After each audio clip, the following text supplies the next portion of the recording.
இருக்கு. இனி வீட்லயே பானிபூரி செய்யலாம் எல்லாரும். Aachi panipuri kit. Summer holidays வந்தாச்சு, நம்ம ஜிடி ஹாலிடேஸும் வந்தாச்சு. GT holidays, south India's #1 travel brand. நீங்க என்ன பண்ணினாலும் அதிமுகன்ற கூடு மட்டும்தான் அவங்ககிட்ட இருக்கு. உண்மையான ரத்தங்களும் நாளங்களும் அந்த நரம்பு துடிப்புகளும் இன்னைக்கு அடிமட்ட தொண்டன்ட்டா எல்லாரும் ஒற்றுமையா இருக்கான். அவன் எங்க போறதுன்னு தெரியாம ஒரு சிலர் ஓபிஎஸ் இருக்கான், ஒரு சிலர் டிடிவி சார்ட்ட இருக்கான். இந்த பதவியில் இருக்கிறவங்க எடப்பாடிட்டு. ஆனா ரெட்டலைக்காகவே டீயை குடிச்சிட்டு ரோட்ல சின்னத்தை வரைஞ்சிட்டு போஸ்டர் ஒட்டிட்டு தொண்டன் இருக்கான் பாருங்க. ஒரு சிலரை தவிர மற்றவர்கள் வந்தால் எல்லோருமே அதிமுக ஒன்றாக இணையும் அப்படின்றாங்க. அவங்க சிலரை வேண்டான்றாங்க, அவ்வளவுதான். அந்த சிலர்ல ஓபிஎஸ் இருக்காரு, தினகரன் இருக்காரு. வேணும்னு சொல்றதுக்கு வேணாம்னு சொல்லுங்க. அவங்களுக்கு யாரு? அவங்க யாரு? முதல்ல இன்னைக்கு அதிமுக சார், நீங்க இல்ல சார். எடப்பாடி பழனிசாமி அவர்கள் இந்த கட்சியை அபகரித்து விட்டதாக நீங்க நினைக்கிறீங்க? 100% தான். இது நினைக்கிறது என்ன? அபகரிப்பினுடைய ஒட்டுமொத்த முயற்சி தான் இதுன்னு நான் சொல்றேன். இன்னைக்கு கேடர்ஸ் மொத்தமா அந்த பக்கம் நிக்கிறாங்களே சார்.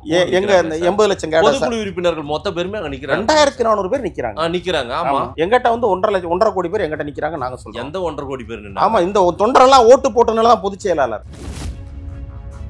திருடப்பட்ட அதிமுக சட்ட விதிகள், திருத்தப்பட்ட விதிகள் மறுபடியும் சரி செய்யப்பட வேண்டும். அதிமுக என்பது எவ்வாறு புரட்சி தலைவர் ஆரம்பித்தாரோ அந்த பாதையில் புரட்சி தலைவர் என்ன நோக்கத்திற்காக இதை வழிநடத்தி வலிமையாக கொண்டு வந்து சேர்த்தாரோ அந்த எண்ணத்தில் பயணிக்க வேண்டும். இதுதான் எல்லாரோட ஒட்டுமொத்த கருத்து. அதுக்கு அவங்க ஒத்துக்குருவாங்களான்னு மட்டும் கேளுங்க. அப்ப ஓபிஎஸ் கிட்டயும் பிரச்சனை இருக்கு, எடப்பாடி கிட்டயும் பிரச்சனை இருக்கு. ஓபிஎஸ் என்ன பிரச்சனை இருக்குன்னு சொல்லுங்க. இந்த கட்சிக்கு உண்மையா நிக்கலன்றாங்க சார். அன்றைக்கு அவங்களை எந்த எல்லையில நிறுத்தணுமோ அந்த எல்லையில நிறுத்தினார் எடப்பாடி, தெரியுங்களா? எந்த 5 சீட்டு தான் நீங்க உங்களுக்கு அவங்க ஸ்ட்ரென்த் அவ்வளவுதான். நீங்க 15 கேட்டா கொடுக்க முடியாது, 12 கேட்டா கொடுக்க முடியாதுன்னு அன்னைக்கு நிறுத்தினாரு. ஆனா அவங்க எத்தனை கேக்குறாங்களோ கொடுன்னு சொன்ன ஒரு ஓபிஎஸ், தெரியுங்களா? பிஜேபி 30 கேட்டா யார்கிட்ட சொன்னாரு? அதிமுகவினர் சொல்ற தகவலை தான் நான் கேள்வி. அதேதான் அவர் சொல்றதெல்லாம் உண்மைன்னு நம்பி கேட்பீங்களா? எதுக்கு அவ்வளவு அவசரமா அதிமுக அலுவலகத்தை தாக்கி உள்ள தாக்கல? அவங்க வந்து பொதுக்குழுன்னு ஒரு பொய்யான பொதுக்குழு உள்ள கூட்டுறாங்க 11ஆம் தேதி. அன்றைக்கு நாங்க தான் உண்மையான அதிமுக தொண்டர்கள். நாங்க தொண்டர்கள்லாம் ஒவ்வொரு ஊர்ல இருந்து வேனை பிடிச்சி லாரியை பிடிச்சி போய் ஆபீஸ்ல போய் உட்கார்றோம். ஆபீஸ்க்குள்ள போகும்போது ஆபீஸை போட்டுக்கிட்டு கேபரே டான்ஸ் ஆடிச்சு. எல்லாத்தையும் என்ன கேபரே அங்க உள்ள டான்ஸ் ஆடிட்டு இருந்தாங்க. பாத்திருப்பீங்கல்ல வீடியோ சமூக வலைதளங்கள்ல வந்தது. இவங்க வந்து 8 மாவட்ட செயலாளர் பொதுக்குழு பொதுக்குழு அங்க நடந்து மதுரவாயில நடந்து. அதான் சொல்லுவாங்க, நேரா அங்கதான் மதுரவாயில பொதுக்குழு நடந்துச்சு. ஆமா, ஏன் சென்னை மாவட்ட செயலாளர்லாம் தலைமை கழகத்துல உட்காந்து டான்ஸ் ஆடிட்டு குண்டர்களை உள்ள உட்கார வச்சிருந்தாங்க. அதனாலதான் பிரச்சனை. அங்க பாட்டில வச்சு அவங்க எரிஞ்சு, ட்ரம் வச்சு உடைச்சு, கேட்டை பூட்டி ஒரு கலேபரத்தை உருவாக்கியது யார்? இன்னைக்கு கேஸ் போட்டிருக்காங்க போலீஸ்ல. 2 பேர் மேலேயும் தான் கேஸ் இருக்கு. இல்லங்க, நீங்க உண்மையான அதிமுகன்னா அங்க போகணும். எங்க போனோம்? அது ஃபோர்ஜரி, அது பொய், அது வந்து நடைமுறைக்கு உகந்ததில்ல, சட்டத்துக்கு புறம்பானது. நாங்க வந்து நீதிமன்றத்தை நாடிக்கிட்டு இருக்கோம். அப்ப எங்களுடைய இடம் எது? தலைமை கழகம் தானே. அந்த ஒரு ஜெயச்சந்திரன்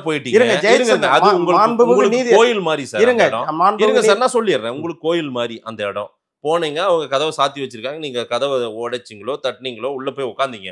அங்க இருக்கிறது அங்க இருக்கிற இதுகளை கோப்புகள் எல்லாம் அள்ளி தூக்கி வண்டியில போட்டு போறது. சமூக விரோதிகள் அவங்க தான் உள்ள இருந்தாங்க. அவங்க தான் அம்புட்டு வேலையை செஞ்சுட்டு பழி ஆரம்ப ஓபிஎஸ் வாகனத்துல ஏத்துனாங்க. இல்ல அங்க நான் இருந்தேன். இல்ல, அது கூட ரெக்கார்டை பூராத்தையும் பாதுகாக்க எல்லாம் சூறையாடுனாங்க. அவங்க ஆட்கள் உள்ள உட்காந்துக்கிட்டு. நீங்க அந்த சமூக வலைதளம் பாத்தீங்கன்னா இல்லையான்னு தெரியல. நான் நேர்ல இருந்தேன்.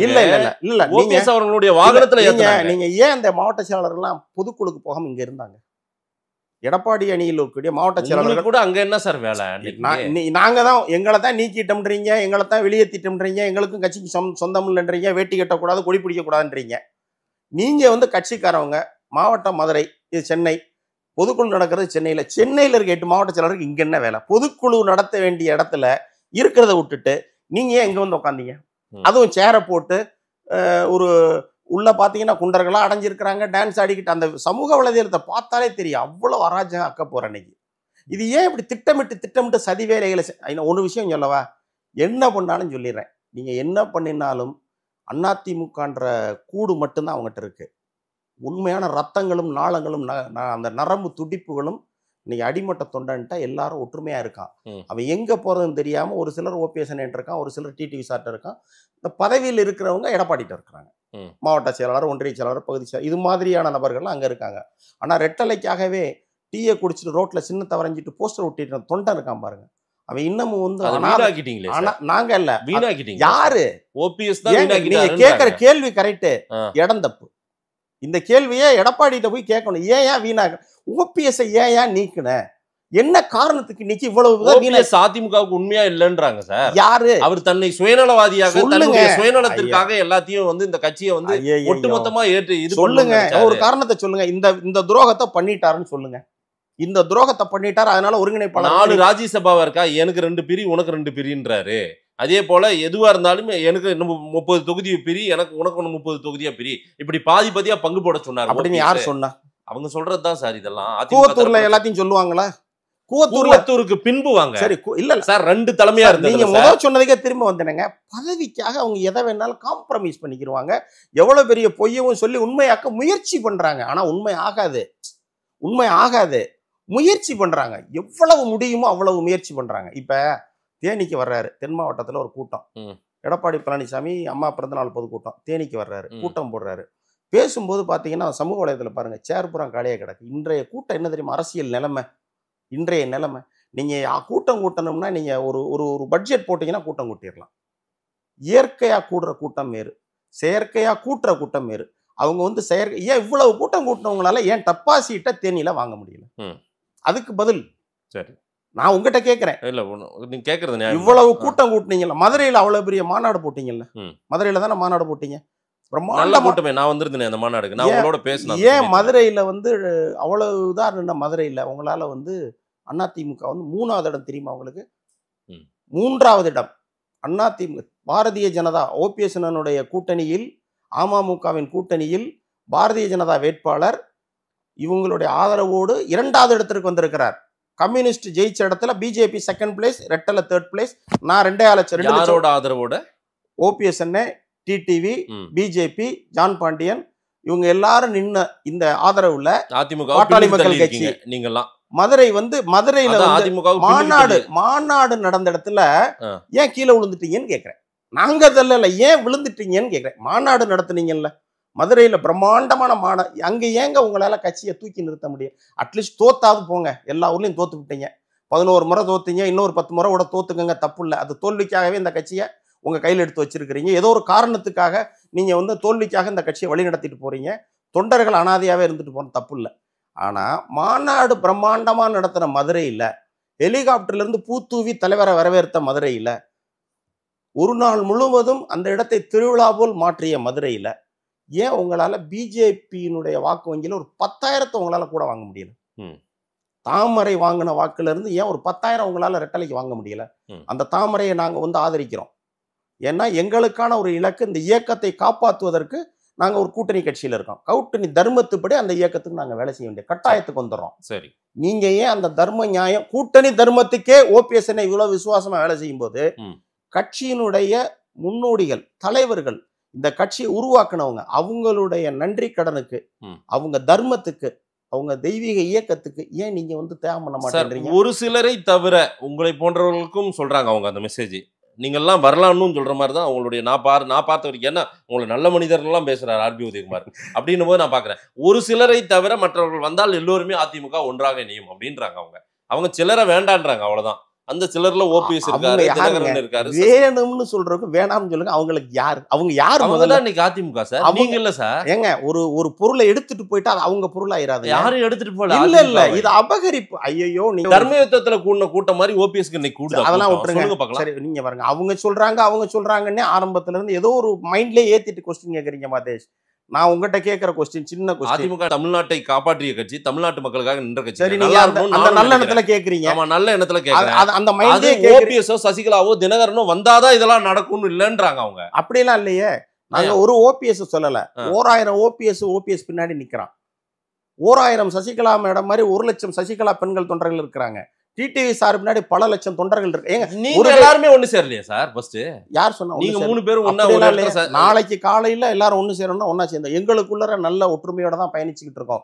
இது ஒரு முடிவு கிடைக்கணும். இது உண்மையை சொல்லணும்னா அபகரிக்கப்பட்ட அதிமுக, திருடப்பட்ட அதிமுக சட்ட விதிகள், திருத்தப்பட்ட விதிகள் மறுபடியும் சரி செய்யப்பட வேண்டும்.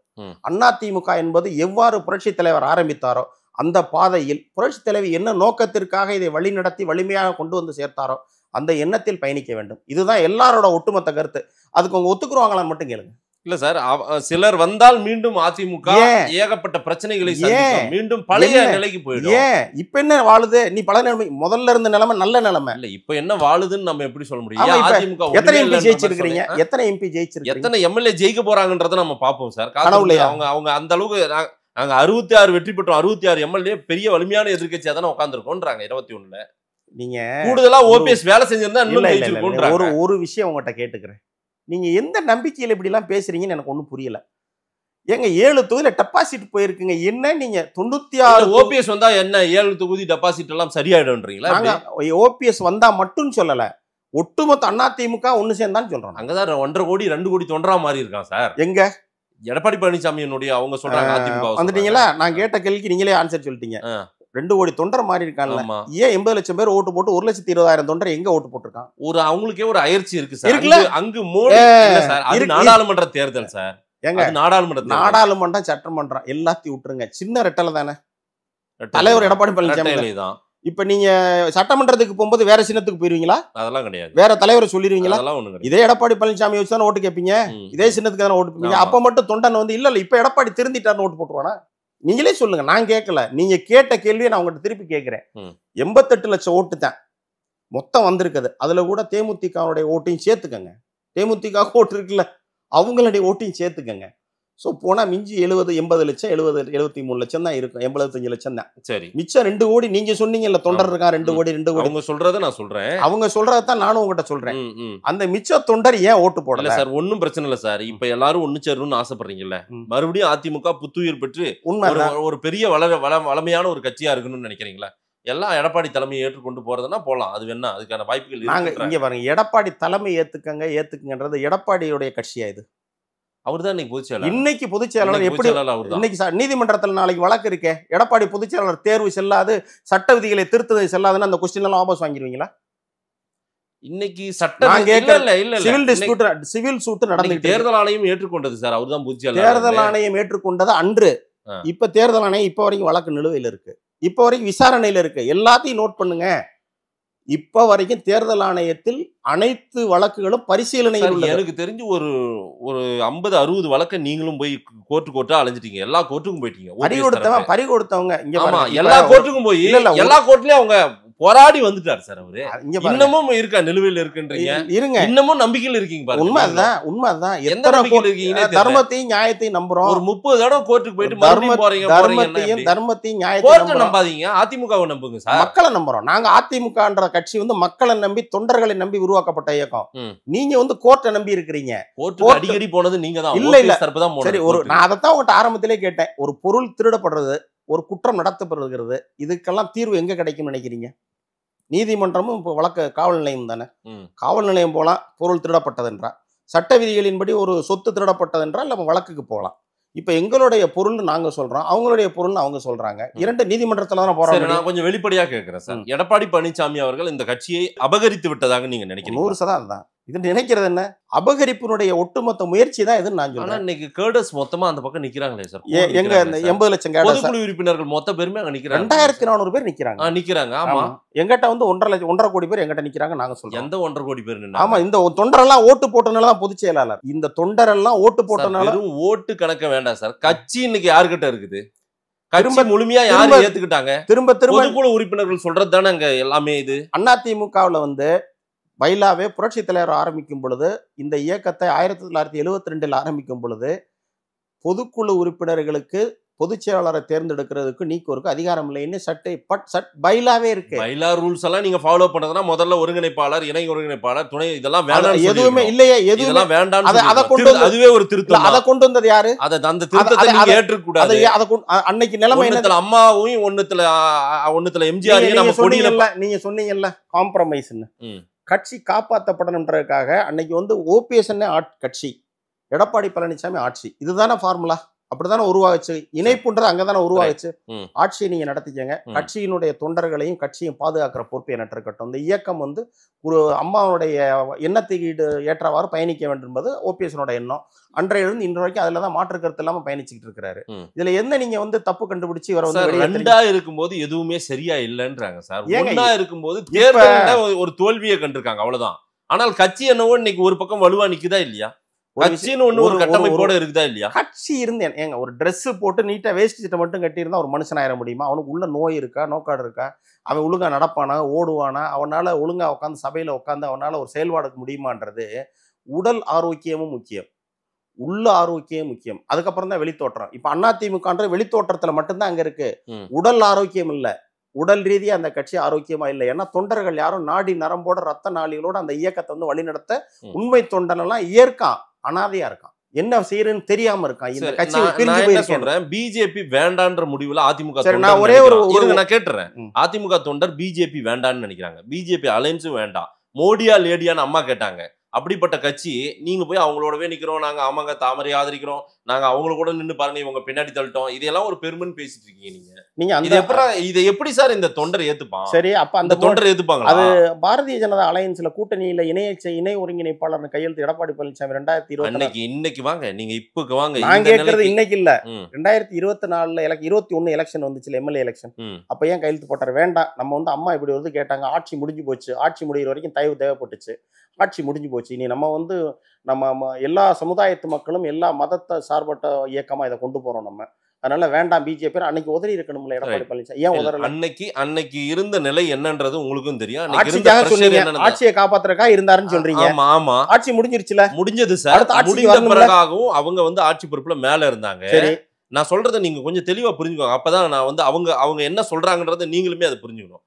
அன்றைக்கு அவங்களை எந்த எல்லையில நிறுத்தணுமோ அந்த எல்லையில நிறுத்தினார் எடப்பாடி, தெரியுங்களா? 5 சீட்டு தான் நீங்க உங்களுக்கு, அவங்க ஸ்ட்ரென்த் அவ்வளவுதான். நீங்க 15 கேட்டா கொடுக்க முடியாது, 12 கேட்டா கொடுக்க முடியாதுன்னு அன்னைக்கு நிறுத்தினாரு. ஆனா அவங்க எத்தனை கேட்கறாங்களோ கொடுன்னு சொன்ன ஒரு ஓபிஎஸ் தெரியுங்களா? யார்கிட்ட சொன்னாரு? திரு அமித்ஷாவும் திரு எடப்பாடி பழனிசாமி இரவு நேரம் மீட்டிங் நடந்தது, நடந்த காட்சிகள் அதிமுகவினர் சொல்ற தகவலை தான் நான் கேள்வி. அதேதான் அவர் சொல்றதெல்லாம் உண்மைன்னு நம்பி கேட்பீங்களா? அது பொய்யான செய்தி. நம்ப தகுந்த இடத்துல இருந்து அதே ஆள் தான். நீங்க 30 கேட்டா கொடுக்கலாமே, என்ன தப்பு இல்லைன்னாராம் பிஜேபி. 30 கேட்டா எந்த பேஸ்ல இதெல்லாம் கேக்குறீங்க? கூவத்தூர்ல எம்எல்ஏக்கள் ஓட்டு போட்டு என்ன எம்எல்ஏ எடுத்தாங்க, என்ன முதலமைச்சரா எடுத்தாங்கன்னு சொல்றாரு, அதை நம்புறீங்களா? அவர் எப்படி பதவி வாங்கினாருன்னு சொல்றீங்களா, அதை நம்புறீங்களா? அவங்களும் அதுதானே சொல்றாங்க, எம்எல்ஏக்கெல்லாம் ஓட்டு போட்டு எங்களை எடுத்தாங்கன்னு சொல்றாங்களே, அதை நம்புறீங்களா? பிஜேபி சொல்றதுக்கெல்லாம் தலையாட்டினாரு திரு ஓபிஎஸ் அவர்கள். சரி, எங்களை இல்லையா நாங்க வந்து இதுதாங்க ஐயா பண்ண முடியும்னு சொன்னவர் எடப்பாடி, அதுதானே சரியா இருக்கும். உங்க கட்சி தானே பொய்ய திரும்ப திரும்ப சொல்லி ஏமாத்தினால் அது வந்து உண்மையாயிராது. பொய்ய திரும்ப திரும்ப சொல்லி அவங்க தலையில அவங்களே போட்டுக்கிட்டு இருக்கிறாங்க. திரும்ப திரும்ப இயக்கத்தினுடைய வீழ்ச்சிக்கு அவங்க வந்து வழிகோடிட்டு போறாங்களே ஒழிய இயக்கம் வாழ வேண்டும் என்று ஒரு துளி கூட அவங்க நினைக்கல. நாங்க பிஜேபி கூட்டணி வேணும் வேணான்றதை பத்தி நாங்க பேசல. நீங்க சொன்னது திமுகவோட நெருக்கம் பாராட்டுறீங்க, அதனால ஓபிஎஸ் நீக்கணும் சொன்னீங்களா இல்லையா? அதுவும் சொன்னாங்க. இவர் இப்ப இவங்க அங்க என்ன வாழுது? இப்ப எந்த திமுக இத்தனை ரெய்டு நடந்துச்சுல, திமுக எத்தனை முறை கவர்னர்கிட்ட போய் பெட்டிஷன் கொடுத்துக்கிட்டே இருந்தாங்க, அந்த முன்னாள் அமைச்சர்கள் மீது பெட்டிஷன் கொடுத்துக்கிட்டே இருந்தாங்க நடவடிக்கை எடுக்க சொல்லி. ஏன் இப்ப திமுக நடவடிக்கை எடுக்கல? ரெய்டு பண்ணதோட எஃப்ஐஆர் கூட போடல. ஏன்? சரி, இவங்க மேல எத்தனையோ குற்றச்சாட்டுகள் இருக்கு. இப்ப ஒரு எடப்பாடி பழனிசாமி மேல இருக்கு, அதெல்லாம் விட்டுருங்க. ரொம்ப சிம்பிள், திமுகவுடைய தேர்தல் அறிக்கையிலேயே வந்து கொடநாடு உண்மை குற்றவாளியை கண்டுபிடிப்போம்னு சொன்னாங்கல்ல, இப்போ வரைக்கும் கண்டுபிடிக்கல. அம்மாவோட வாழ்ந்த வீடு தானே, ஏன் எதிர்கட்சி தலைவர் தானே, இவருக்கு அதுல பங்கு இருக்குல்ல, இவருக்கு அதுல பொறுப்பு இருக்குல்ல, ஆட்சியினுடைய எதிர்கட்சி தலைவர்ன்ற முறையில் இவரும் அந்த நீதியை நிலைநாட்ட வேண்டிய பங்கும் பொறுப்பும் அவருக்கு இருக்கா இல்லையா? ஏன் இவர் ஒரு நாள் ஒரு பொழுது அதை ஏன் கேட்க மாட்டேன்றாரு? நீங்க சொன்னீங்கல்ல தேர்தல் அறிக்கை, நீங்க அதை கொடுக்குறேன்னு சொல்லல, இதை கொடுக்குறேன்னு செய்யல, இந்த திமுக ஏமாற்ற அரசு, திராவிட மாடல் மோசமான அரசு, திராவிட மாடல் மக்கள் ஏமாத்துறீங்கன்னு சொல்றீங்கல்ல, டெய்லி சொல்றீங்கல்ல, ஏன் இதை சொல்ல மாட்டேன்றீங்க? அம்மா மேல விசுவாசம் இல்லையா? அம்மாவின் உண்மை தொண்டர்னு கையெழுத்து போட்டீங்கல்ல, அம்மாவின் உண்மை விசுவாசின்னு கையெழுத்து போட்டீங்கல்ல, ஏன் இதனை செய்ய மாட்டேன்றீங்க? அப்ப திமுகவுக்கும் உங்களுக்கு ஒரு தொடர்பு இருக்குன்னு மக்கள் சந்தேகப்படுறது உண்மைதானே? சொல்றதை வச்சு பார்க்கும்போது 2 பேர்கிட்டயுமே பிரச்சனை இருக்கு சார். அப்போ ஓபிஎஸ் கிட்டயும் பிரச்சனை இருக்கு, எடப்பாடி கிட்டயும் பிரச்சனை இருக்கு. ஓபிஎஸ் என்ன பிரச்சனை இருக்குன்னு சொல்லுங்க, அதையாவது நீங்க சொன்னாலாவது நம்ம. ஆனா இப்படி சொல்றாங்க கட்சிக்கு உண்மையா நிக்கலன்றாங்க சார். எதுல ஏதாவது காரணம் சொல்லுங்க. உண்மையா நிக்கலன்னா எதுல சொல்லுங்க? உறவு பாராட்டுவது பிஜேபி கிட்டயும் அதிகமா இருக்கு, திமுக கிட்டயும். பிஜேபி கூட்டணி கட்சி, அன்றைய நிலைமையில் பிஜேபி கூட்டணி கட்சி, அவங்க கிட்ட உறவு பாராட்டுறது, எதிரியான திமுகவோடு உறவு பாராட்டுவது. ஓபிஎஸ் இருக்கிற வரைக்கும் உங்க ஈரோடு ஈவிகே சிலங்க நிக்கிற வரைக்கும் கூட்டணி கட்சி தானே?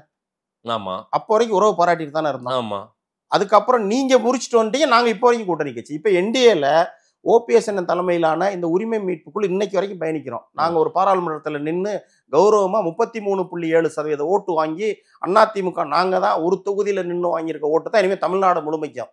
நீங்க வந்து ஒரு தொகுதியில 97,000 ஓட்டு தான் வாங்கியிருக்கிறீங்க, ஒரு தொகுதியில 97,000 ஓட்டு தான் வாங்கியிருக்கிறீங்க. கன்னியாகுமரியில் டப்பா 4வது இடத்துக்கு போயிருக்கிறீங்க, திருநெல்வேலியில 3வது இடத்துக்கு போயிருக்கிறீங்க. மதுரையில 3வது இடத்துக்கு போயிருக்கிறீங்க, தேனியில டெபாசிட் போயிருக்கிறீங்க. நீங்க யோசிச்சு பாருங்க. நீங்க ஓபிஎஸ் தவறு பண்ணா என்ன தவறு சொல்லுங்க. அந்த தவறு பண்ணியிருந்தா அந்த தவறுக்கு உண்டான பிரயாசம் அதை நம்ம செய்வோம். சரி, தன்னுடைய மகன் நாடாளுமன்ற உறுப்பினர், ஒரே ஒரு நாடாளுமன்ற உறுப்பினர் மோடி படத்தை போட்டு லெட்டர் பேட் யூஸ் பண்றாரு. இதெல்லாம் நீங்க எப்படி அனுமதிச்சீங்க? எதுல ஓபிஎஸ் அதை தடுத்து? அவர் அரசு நிகழ்வுகள்ல லெட்டர் பேட் சார், அவர் வந்து அதிமுக அரசு நிகழ்வுகள்ல அரசாங்க நிகழ்வுகள்ல பாரத பிரதமர் படம் போடுறதும் ஜனாதிபதி படம் போடுறதும் ஒரு நடைமுறை வழிமுறை சார். அவர் கட்சி letter bad sir, AIADMK letter bad. இல்ல, அதிமுக லெட்டர் பேட், அதிமுகவினுடைய எம்பி அவர். இல்ல அவர் ஒரே ஒரு எம்பி. இல்ல அவர் வந்து மோடி படத்தை போடுறாரு. நீங்க வந்து ஒரு முன்னாள் முதலமைச்சர், உங்களுக்கு தெரியணும், அது சொல்லணும், சொந்த மகனுக்கு நீங்க சொல்லணும், அதை பண்ணக்கூடாது, நீங்க பண்றது பெரிய தப்பு, அதை பண்ணாத. இல்ல அவர் வந்து எந்த இதுக்கு அரசு நிகழ்ச்சிக்கு போட்டிருந்தா அது வந்து நியாயமான லெட்டர் பேட். அப்படிதான் மோடி படத்தை போட்டுதான். அம்மா படம் இல்ல, ஐயா புரட்சி தலைவர் எம்ஜிஆர் படம், அம்மா படம், மோடி படத்தை தேர்தல் காலகட்டங்கள்ல கூட பயன்படுத்தி இருக்கலாம். ஏன்னா அது ஏன் வருது? கூட்டணி கட்சி படம் போடுவோம்ல, கூட்டணி கட்சி தலைவர் படம் போடுறது முழுவதுமா ஒரு எம்பியா இருக்கும்போது தெரியல. நான் எனக்கு தெரிஞ்சு கூட்டணி கட்சிகள் வந்து ஓபிஎஸ் தடுக்கலன்றாங்க. இல்ல, கூட்டணி கட்சியினுடைய தேர்தல் காலகட்டங்கள்ல ஒரு இடைத்தேர்தலே நடக்குதுன்னா எல்லாருடைய படங்களும் போடுறது வழக்கம் தானே. அதே போல எம்பியா இருக்கும்போது சிஎம் போய் பார்த்துட்டு வராரு. ஐயா ஸ்டாலின் அவர்களை நேரடியா பார்த்துட்டு தொகுதி விஷயமா பேசணுதுன்னு சொல்றாரு. துரைமுருகனோடு நட்பு பாராட்டுறாங்க. அந்த திமுக நெருக்கத்தை அதிகமாக ஓபிஎஸ் தரப்பு காட்டியதாக இப்ப திமுக வந்து குவாரி வாங்கி இருக்காங்க, பெட்ரோல் பங்கு வாங்கியிருக்காங்க, பல பேரை சொல்றாங்களே, ஏன் நடவடிக்கை எடுக்கல? யார் வாங்கியிருக்கிறது? பல முன்னாள் அமைச்சர்கள் மேல குற்றச்சாட்டு வந்துட்டு இருக்கு. சரி, நிறைய யூடியூப்ல நானே பார்த்தேன். அது பெட்ரோல் பங்கு வாங்கியிருக்கிறாரு, குவாரி வாங்கியிருக்கிறாரு. அண்ணா அம்மா இருக்கும்போது இப்படி எல்லாம் தைரியமா வாங்கி செஞ்சிருக்க முடியுமா?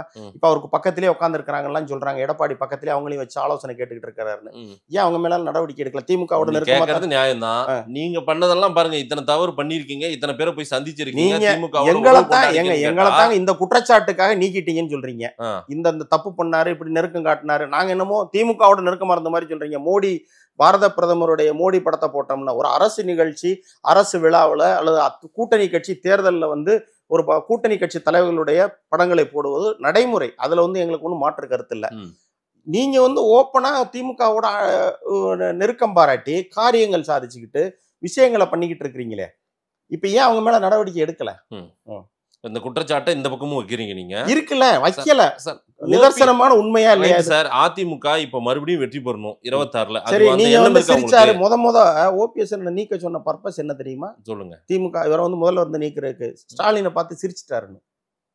மாண்புமிகு இன்றைய முதலமைச்சர் ஸ்டாலின் சொன்னது யாரு தெரியுங்களா? யாரு? சசிகலா அம்மா. சரி, இன்னைக்கு சசிகலா அவங்ககிட்ட சொன்னது யாரு? அவங்ககிட்ட சொன்னது யாரு? அவங்களுக்கு அவங்க என்ன சின்ன குழந்தையா என்ன? இல்ல, அவங்ககிட்ட சொன்னது யாரு? என்ன அவங்ககிட்ட சொன்னது யாரு? அவங்க சட்டமன்றத்துல இல்ல. சரி, அவங்ககிட்ட சொன்னது யாரு? கோபாலகிருஷ்ணன். இன்னைக்கு போய் கேளுங்க உங்க சின்னம்மா. இல்ல, இன்னைக்கு நீங்க அவங்க கூட தானே. சசிகலா அம்மா வந்து அன்னைக்கு சட்டமன்ற உறுப்பினர் கிடையாது. அவங்க சட்டமன்றம் தான் சொன்னாங்க. ஒருவர் பார்த்து கொண்டு சசிகலா அம்மா வந்து அன்னைக்கு சட்டமன்ற உறுப்பினர் கிடையாது சார். சட்டமன்றத்துக்குள்ளே வரல. ஆனா இந்த செய்தியை அவங்க சொல்றாங்க. அப்ப அவங்ககிட்ட யார் சொன்னது? Right sir.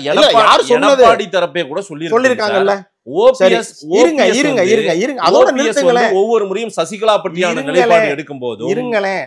இதுக்கு ஆன்சர் சொன்னதுக்கு அப்புறம் அடுத்த கொஸ்டினுக்கு போங்க. சொல்லுங்க. அன்னைக்கு சிரிச்சாருன்னு சொல்லி சசிகலா அம்மா சொன்னதாக நீங்க சொல்றீங்க. அவங்ககிட்ட எடப்பாடி தரப்பு சொல்லியிருக்கலாம்னு நீங்க சொல்றீங்க. சரி, இன்னைக்கு எடப்பாடி தரப்புல என்ன நடந்துகிட்டு இருக்கு? ஏன் அவங்க மேல இவர் நடவடிக்கை எடுக்கல? அன்னைக்கு இவருக்கு ஒரு நியாயம், இவங்களுக்கு ஒரு நியாயமா? நீங்களே சொல்லுங்க. இந்த கொஸ்டினுக்கு நீங்களே ஆன்சர் சொல்லுங்க. சரி சார், இப்ப ஒன்று சேரணும்ன்ற ஒரு முடிவு நீங்க இருக்கு. நாங்க வந்து ஆனாலும் சில நிபந்தனைகளோடு நீங்க சேர்றதுன்னா அவங்க சேர்த்துக்க மாட்டாங்க போல தெரியும். நிபந்தனை இங்க பாருங்க. கட்சி நல்லா இருக்கணுமா, நீங்க நல்லா இருக்கணுமா? நான் கேட்கிற கொஸ்டின் ஃபர்ஸ்ட், கட்சி நல்லா இருக்கணுமா? இப்ப நான் அதிமுக இணையணும்னு நினைக்கிறோம், நான் நினைக்கிறேன். இதுல எனக்கு வந்து செகண்டரி, கட்சி சேரன்றது பிரைமரி. ஆமா, இது என்னோட எண்ணம் வந்து இது. இந்த எண்ணத்துல எல்லாரும் இருந்தா இணைய முடியும். இந்த எண்ணத்துல ஒரு சிலர் இருந்து ஒரு சிலர் இல்லைன்னா அந்த அவங்க இல்லாதவங்களோட எண்ணம் வெளிப்பாடு என்னன்னு நினைக்கிறீங்க நீங்க? அவங்க மட்டும் நல்லா இருக்கணும்னு நினைக்கிறாங்க. அதனாலதான் இந்த கட்சி இணையாம. சுயநலவாதி இபிஎஸ்ஆ ஓபிஎஸ்ஆ? அது வந்து நாங்க என்ன பொறுத்த மட்டும் ஓபிஎஸ் கூட இருக்கிறதுனால இல்லைன்னு. ஆனா அவங்க ஓபிஎஸ் நான் அந்த மாதிரியான வார்த்தைகளை நான் அது பண்ணல. எங்களை பொறுத்த மட்டும் இந்த இயக்கத்தினுடைய சட்டத்திட்ட விதிகள் வந்து மாற்றப்படக்கூடாது. ஒரு தனிநபருக்காக ஒரு குறிப்பிட்ட எதிர்கால சந்ததியினுடைய பாதிக்கக்கூடிய எந்த நிகழ்வு, ஏன்னா இந்த இயக்கம் என்பது 100 ஆண்டுகள் எனக்கு பின்னாலும் வாழும்னு சொல்லிட்டு செத்துருக்கிறாங்க அந்த புண்ணியவதி. ஒரு புனிதனால் ஆரம்பிக்கப்பட்ட இயக்கம். இது ஒரு மனிதன் ஆரம்பிக்கல. இந்த புனிதன் ஆரம்பிக்க இயக்கத்தை இவ்வளவு ஒரு பால்படுத்துறதுல எந்த தொண்டனும் ஒத்துக்க மாட்டான். அதுக்கு வந்து எந்த விதமான சேதாரமும் இல்லாம கொண்டு போறதுக்கு எடப்பாடி பழனிசாமிக்கு மட்டும் இல்ல, எனக்கு மட்டும் இல்ல, கீழே நின்றுட்டு கொடி பிடிச்சிட்டு ரெட்டலையை பிடிச்சிக்கிட்டு டீ குடிச்சிட்டு வாழ்ந்துட்டு இருக்கான் பாருங்க. டீயை மட்டுமே குடிப்பான், சாப்பிட கூட காசு இருக்காது. அந்த தொண்டனும் அந்த மாதிரி இருக்கும்னு நினைக்கிறோம். அவனுடைய என்ன வெளிப்பாடு அதைத்தான் நாங்க நினைக்கிறோம். மீண்டும் சாத்தியமா சார் எல்லாருமே ஒன்றிணைந்து இந்த இயக்கம் வந்து ஒரு தெய்வீக இயக்கங்க. சாத்தியமான இந்த இயக்கத்தை யார் ஒருவர் அடையணும்னு நினைக்கிறாங்களோ அவங்களுடைய எண்ணங்கள் ஈடேறாது. இந்த இயக்கம் வந்து ஒரு தெய்வீக இயக்கம். இந்த இயக்கத்துக்குன்னு ஒரு பாரம்பரியமும் வரலாறும் உண்டு. ஏன்னா அந்த இயக்கம் வந்து உண்மையை சொல்லணும்னா வாரிசு இல்லாத இயக்கம், அனைவரும் வாரிசாக்கப்பட்ட இயக்கம். அதனால அந்த இயக்கத்துல உண்மையும் நேர்மையும் உழைப்புக்கும் மரியாதை உண்டு. உழைப்புன்றது கடைசி தான். இந்த இயக்கத்தை பொறுத்த மட்டும் முதல்ல விசுவாசம், உண்மை, நேர்மை, அதுக்கப்புறம் தான் அந்த இயக்கத்துல உழைப்பு. ஏன்னா உழைப்பு என்பதை மட்டுமே நம்பி ஒரு மனுஷன் வந்து களத்துல நின்ற முடியாது. கூட ஒரு துரோகியை வச்சுக்கிட்டு நீங்க என்ன உழைச்சிங்கனாலும் உங்க வெற்றி தடுக்கப்படும், பாதிக்கப்படும். அதனால உண்மையும் விசுவாசமும் நேர்மையும் இருக்கக்கூடிய இந்த இயக்கம் கண்டிப்பாக ஒரு நாள் ஒன்று சேரும். இது வந்து ஒரு பாரம்பரியமான இயக்கம்.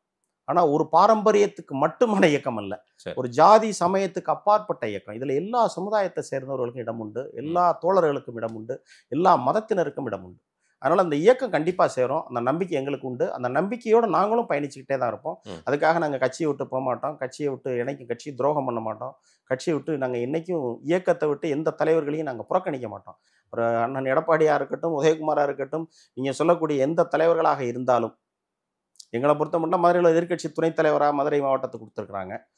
அது அவர் ஒரு 3 முறை சட்டமன்ற உறுப்பினர். முதல்ல சாத்தூர்ல நின்னார், 2வது திருமங்கலத்தில் நின்னார், இப்போ 3வது திருமங்கலத்தில் நின்று செஞ்சிருக்காரு. அவரால் அந்த தகுதியின் அடிப்படையில் அவர் கொடுத்துருக்கலாம். அவர் எதிர்க்கட்சி துணைத் தலைவராக இருக்கிறாரு, அவருக்கும் அங்கே அதில் பங்கு இருக்கலாம். அவர் உழைப்பு இருக்கு அவர்கிட்ட. வந்து இப்போ எடப்பாடிக்கு அவர் விசுவாசமா இருக்கிறாரு. முதல்ல ஒரு இடத்துல இருந்திருக்காரு, அதுக்கு முன்னாடி இருந்திருக்கலாம், இப்போ அங்கே இருக்கிறாரு. ஸோ இந்த விசுவாசத்துக்கு உண்டான பலன் அவர்கிட்ட அவர் கிடைக்கும். அவர் கண்டிப்பாக செய்வார். இந்த சரி பங்கு 2ல் 1 பங்கு அதெல்லாம் யாருமே கலந்து பேசினால் எல்லாம் முடிவு கிடைச்சிரும். சரி, கலந்து பேசாம ஒரு சாராரா நம்ம முடிவு எடுத்தோம்னா முடிவு இல்லை சார். இன்னைக்கு நான் இறுதியா ஒரு கேள்வி, ஒரு ஸ்ட்ரக்சர் இப்போ ஒரு ஃபாலோ பண்ணி மெயின்டைன் பண்ணி போயிட்டு இருக்காங்க. அவர் தான் பொதுச் செயலாளர்னு வந்துட்டாரு. அந்த ஸ்ட்ரக்சரை ஃபாலோ பண்ற மாதிரி எல்லாரும் ஒன்றிணைறதுனா அவங்க தயார்ன்ற மாதிரி தான் அவங்களுடைய. இதை சொல்றதுக்கு தகுதி யாருக்கு இருக்குன்னு கேட்கிறேன். இல்ல சார், மறுபடியும் நீங்க எல்லாரும் வந்தா மறுபடியும் எல்லாத்தையும் கலைச்சு சொல்லக்கூடாது, வந்தான்னு சொல்லக்கூடாது. நீங்க சட்டதிட்ட விதிகளை திருத்தி இருக்கிறீங்க. நான் அதைத்தான் சொன்னேன். ஒரு பொருள் ஒரு வீட்டில இருந்து களவாடப்பட்டுருச்சுன்னா யாரு களவாடினாங்களோ அவங்கள போய் போலீஸ்ல கம்ப்ளைண்ட் பண்ணுவோம், அப்புறம் கோர்ட்டுக்கு போகும். நீங்க ஆட்டத்தை கழிச்சு ஆட சொல்றீங்களா? இல்ல மறுபடியும் கோர்ட்டுக்கு போய் உண்மை நான் சொல்றது நீதிமன்றம் வந்து இல்ல இந்த பொருள் இவருக்கான பொருள் நீதிமன்றம் சொல்லும்ல, இது யாருக்கான பொருளும் கிடையாது. அப்போ நீதிமன்றம் என்ன சொல்லும், இந்த பொருள் எப்படி இருந்துச்சோ அப்படியே தான் இருக்கணும், இதை நீயே எடுத்துட்டு போகாத, நீயே எடுத்துட்டு போக. அந்த நிகழ்வு அதிவிரைவில் நடக்கும். ஓபிஎஸ் சொன்னது ஒரு குடும்பத்தின் பிடியில போயிடக்கூடாது இந்த கட்சின்றாரு. ஆமா, உண்மை. இது மறுபடியும் ஒரு குடும்பத்தின் பிடியில போயிரும் போல இருக்குன்றதுதான் அவங்க சொல்றாங்க. அப்படியெல்லாம் போகாதே. அப்படி போறதுக்கு உண்டான சூழலை ஓபிஎஸ் அதை முளையிலேயே கிள்ளி எரிஞ்சிட்டாங்க. அதெல்லாம் போகவே போகாது. இனி அதெல்லாம் இல்ல, கண்டிப்பா போகாது. இது வந்து தொண்டருக்கான இயக்கமுங்க. நாங்க தொண்டர் கையில ஒப்படைக்கிறதுக்கு தான் ஓபிஎஸ் போறாரு. அவர் தான் அன்னைக்கு ஒரு 15-20 நாளைக்கு முன்னாடி ஒரு டிவி பேட்டியில கேட்கும்போது கேட்டாங்க, நான் எந்த தியாகத்துக்கும் தயார்ட்டாரு, நான் எந்த எதிர்பார்ப்பும் இல்லை, எனக்கு ஒண்ணு இந்த கட்சி நல்லா இருக்கணும், மறுபடியும் இந்த இயக்கம் வந்து ஆளுங்கட்சியா வரணும், மக்கள் பணி செய்யணும். இது வந்து ப்ரொஃபஷனல் பொலிட்டீஷியன் இயக்கம் கிடையாது. இது வந்து தியாக உணர்வால் வந்த இயக்கம். தியாகத்துக்காக மட்டுமே தன்னை அர்ப்பணித்துக் கொண்ட தலைவர்கள் கொண்ட இயக்கம். அந்த தியாக உணர்வுல எந்த தலைவர் வந்து தலைமை ஏற்றினாலும் நானும் போவேன், தலைவரும் போவாங்க. ஓபிஎஸ் தியாகம் செய்ததாக நீங்க சொல்றீங்க, ஓபிஎஸ் துரோகம் செய்ததாக அவங்க சொல்றாங்க. இந்த நேயர்கள் பார்க்கக்கூடியவங்க, அதிமுக தொண்டர்கள் இந்த பேட்டியை பார்த்தாங்கன்னா நீங்க சொல்றதுல எது உண்மை அப்படின்றத அவங்க புரிந்து கொள்ள. தொண்டர்கள் மக்கள் பார்க்குறவங்க எல்லாம் தாண்டி காலம் கண்டுபிடிச்சு கொடுத்துரும். அந்த காலம் அதிவிரைவில் வரும். அன்னைக்கு இந்த பேட்டியின் வாயிலாக 100 நாள் உங்கள்கிட்ட சொல்லியிருக்கேன்ல, அந்த 101வது நாள் நீங்களே நினைப்பீங்க, இந்த பிடியில் முதல் கேட்ட கொஸ்டின் ஞாபகம் வச்சுக்கோங்க, எழுதி வச்சுக்கோங்க, பாரதிய ஜனதாவின் கூட்டணிக்கு வரமாட்டாருன்னு உத்தரவாதம் இருக்கா? ஸோ இன்னும் ஒரு 100 நாள் நீங்க வந்து இது வைக்கிறீங்க, கெடு வைக்கிறீங்க. இல்ல பிடி அவர் பிஜேபியோட நீங்க சொன்ன குற்றச்சாட்டு பூரா ஓபிஎஸ் மேல, கடைசி வரைக்கும் ஓபிஎஸ் மேல நீங்க நான் வைக்கல சார். அவங்க பொது சமூகத்துல இருக்கிற கேள்வி, பொது சமூகம் சொல்லல, அவங்கன்னு தான் என்கிட்ட இத்தனை இவ்வளவு கொஸ்டின் கேட்டீங்க. இல்ல பொது சமூகமும் இந்த கேள்வி வைக்குது. நீங்க இவ்வளவு நேரம் கேட்ட கொஸ்டின் பூராமே அவங்க சொல்றாங்க முடிவெடுக்க முடியல, அவர் அங்க நெருக்கம் பாராட்டுறாரு, அவர் வந்து எல்லாத்துக்கும் முட்டுக்கட்டை போடுறாரு, 50-50 எல்லாம் நீங்களா அவங்க சொல்றதாகத்தானே சொன்னீங்க. சரி, இதுக்கு எல்லாத்துக்கும் முடிவு வந்து காலம் கரெக்டா சொல்லும். அதி விரைவில் இதுக்கு உண்டான சூழலும் முடிவும் அதி விரைவில் வரும். 2026 அதிமுக ஜெயிக்குமா? கண்டிப்பா ஒருங்கிணைந்த அதிமுக ஜெயிக்கும். காலம் பதில் சொல்லட்டும் சார். நேரில் வந்து நேரம் கொடுத்து பேசி நன்றி நன்றி நன்றி நன்றி. இவ்வளவு நேரம் உங்களோடு கருத்துக்களை பரிமாறுவதற்கு எனக்கு அந்த வாய்ப்பை உருவாக்கி ஆதன் தொலைக்காட்சிக்கும் அன்பு சகோதரர் மாதேஷ் அவர்களுக்கும் நெஞ்சார்ந்த நன்றி. நன்றிங்கண்ணா. வணக்கம்.